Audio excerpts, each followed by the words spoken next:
Şehitler özgürlük mücadelemize yol gösterendir. Çünkü bizler de onlarla aynı yolda yürüyoruz. Onların hakkını vermek için, hayallerinin, ideallerinin, devrimin hakkını vermek için onların adımlarını takip ediyoruz. Aldığımız her nefeste, attığımız her adımda hala yanımızda, yakınımızdalar.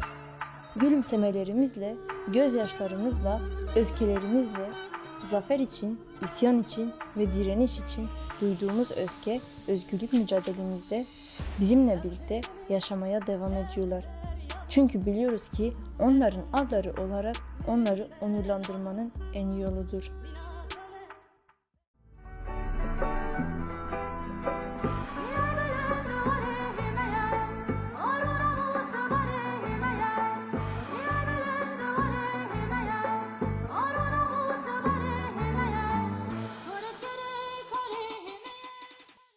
Comrade Şevger was a comrade of mine in Europe.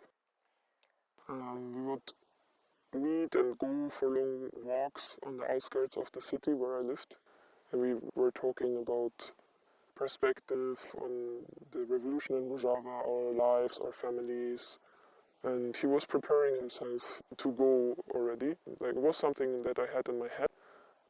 But to talk about this with him made it more like concrete. I met Şehit Şevger in Istanbul. He was a Turkish comrade. He came from like Anatolia, and from the beginning he struck me as a person that has a very good sense of humor. Actually, this is something that throughout all my knowing of him, it was always one of the most constant things about him. He was really anti-authoritarian. He came from anarchist background, and he continued to the struggle for liberation of humanity according to anarchist ideas and principles, and he was really committed to this struggle. Some years since that time has stopped, or maybe it just feels more differently now. For a moment, it seemed that you have changed. Then I realised that it's rather me, it's rather us. It feels that you have grown, but it's the struggle that has grown. It grows in me, it grows in us. So one time I was staying in a hospital for some time, and he came visit me there also, and we had this very horrible black tea from the hospital, and we were going down to this little garden thing they had and play tavla. And one time I was reading him some poems I had written, and they were not very good, but he would be listening very seriously and very attentively, and afterwards be very thoughtful. And I remember also from this trip some, sweet moments with him. There was one friend that he really took care a lot about. He was a little bit lost with this reality of Europe, and he was literally going every place, holding his hand and helping him on every step. And I remember wondering, this male closeness that we are so not used to in Europe.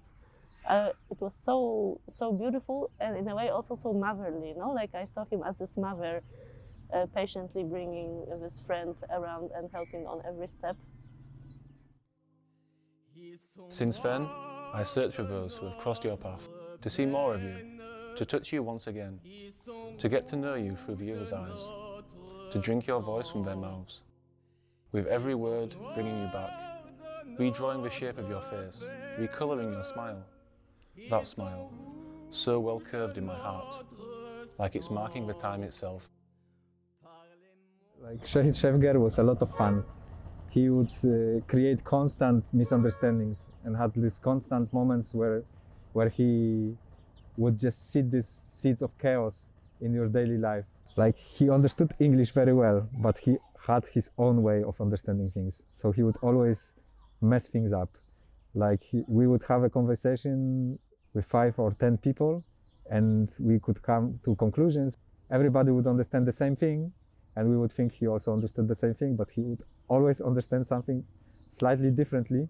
So there were like multiple situations in which it was very confusing, because he had understand something else, and sometimes something entirely different. And then we would have a lot of fun with that. I remember, for example, when we arrived to a place, he just jumped out of a car and he had this huge banner for the liberation of political prisoners, and he just directly climbed a tree and he put this banner between the trees, and then he was gone. We never saw him again for several days. He was busy doing his own stuff. So on one hand, he has this really good collective approach, like he could bring us all together. But on the other hand, he was also somehow this like night walker, like his name says. He was walking alone on his own paths and deciding what he wants to do, also sometimes by himself. He had these two different sides. He had this very cheeky and playful side, this very communal side, and being active and having this very creative energy. But then on the other side, he also had very serious side, to like deeply think about things, to make his own analysis, to be touched by what was happening in the world and reacting to this in the steps he would take and how he would live his life and what decisions he made. He have been always like wanting to create the future for anarchist organization, and this was the reason why he came to Rojava. He understood that this is a historical, like revolution in Rojava is a historical event, and he wanted to be part of it. Like first he seen it as a duty of International to be part of this struggle, and like all his life he was living according to internationalist principles. Since then, the time stopped again and again, thousands of times, cutting our skin open, leaving deep marks. Each time the enemy strikes, the world stops, and we weep, and new lines appear, in tender earth of memory cracks. So like when the war was in Afrin, this was also a really important time, a really influential time for Comrade Şevger and as well for me. So we wanted really to reach to Rojava and participate in the struggle. But it was very difficult to cross the borders at this moment. And so he found a way earlier than me and also arrived a bit before me and already did some training and did some education.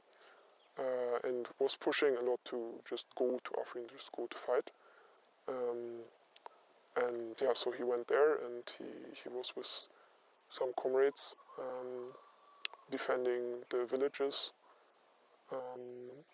And when the moment when I arrived on the day, they told me directly, you know, Comrade Şevger, no, like he fell in Afrin. So this was like the first thing that I heard about him when I arrived here. So when I heard that Ara died in Afrin, I was really, really sad, but I was also really, really, really angry. You know, I was thinking, why? Like he spent so many years getting ready to come here, just to come to Rojava.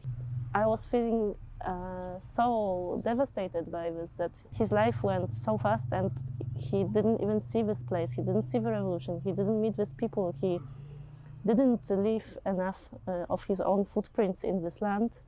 He was just 2 weeks in Afrin and he was killed by a drone strike. Yeah, I was really feeling angry about this. I was thinking how much he could have done if he lived, if he came back to Europe after this experience. And I was thinking this is all lost, just this short time here, and it's all gone. And of course, with time, I saw this perspective that it's not lost if we continue. You know, that we are actually we make his sacrifice worth it. The fact is that still he is connecting all of us and bringing different people here. So he had the sense of responsibility and the sense of commitment, which brought in the end a lot of people here after him. This is one of the biggest thing. He was by far not a perfect friend. He created a lot of chaotic, funny situations, but this is one of the reasons that makes him human. When he decided to come here, he came also in a collective setting. It was not only his personal decision, but he was also going around and finding people to come and learn from this revolution in a way to later use this experience. He went very fast and as eager as he was. While once he arrived here, it was exactly the moment where the Afrin war has started. He wanted to be directly involved in the struggle, and so he went and joined the Afrin resistance together with other internationals, and then 2 weeks later he fell shahid. What the enemy doesn't know is that we love our scars. They shape us. We read them from each other as maps. And the path gets clearer each time, so we can never lose the sight, and we will never turn our backs until we meet in the time without time. And I understood after some time when my sadness went down a bit, I understood that he is still here, you know, and he is still doing this, like he's still connecting us together. And so this is the only way in which we can make his death and his sacrifice worth it, is if we continue his struggle. It's just like walking the next step. It's just carrying the struggle further, like not stopping, seeing the need to engage, seeing the need to grow, and always coming back to the reasons why he came here, why am I here, why did he join the struggle, why did he see the necessity of bringing this change. I looked at him as a struggling person, and I find myself in this struggle because I am a struggling person too, and I want to keep struggling. And I think we all need to keep struggling, and we all need to engage. And maybe sometimes it's overwhelming when you look at friends and see them as these really perfect beings, but you have to know that each of these friends had a big struggle inside them. So somehow it feels like he's still here, you know, like he's still here in this land, in us also. And I would really love to see his smile again. And I think the only way I can do it is just look at all these people that I meet and look at their smiles and like see him in this, you know, in the night sky here, and in the trees that maybe he would love to climb, and in the lakes that are few, but probably he would also anyway want to swim in them. This is where he still is, and in our hearts, and I will never forget him.